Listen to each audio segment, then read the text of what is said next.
Well, good morning, Glen Bible Church. Today marks the beginning of week 3 of 21 days of prayer and fasting, and I hope that your efforts in fasting are a blessing to you. I hope that you're skipping some meals or forgoing some of your soul food, and in doing that, spending that time in prayer, seeking the Lord's presence and His care for you personally, as well as praying for friends and family, the church, the ministries of the church.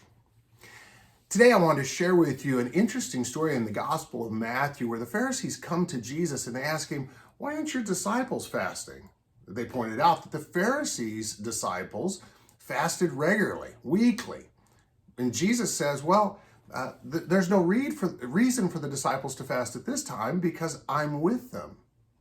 But he says to the Pharisees, he says, there'll come a time when I'm no longer with my disciples and then they'll mourn.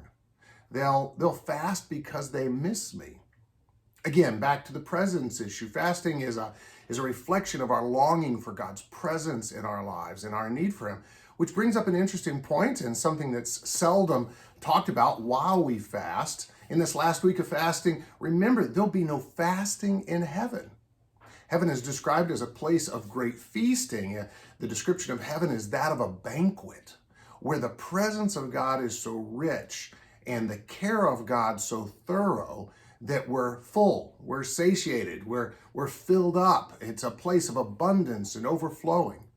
And so we praise God that even while we fast, we go without, we deny our hunger, our appetite, so that we can seek His presence. We mourn here for the presence of God. That's what fasting is. It's a posture of longing for the presence of God. And in so doing, we seek Him in prayer. But there'll come a time when that's done away with. So let your fasting in this last week of 21 days of prayer and fasting, let it remind you that there's a feast ahead. There's a heavenly banquet ahead, a place and time where you'll be filled up and completely cared for in the presence of God.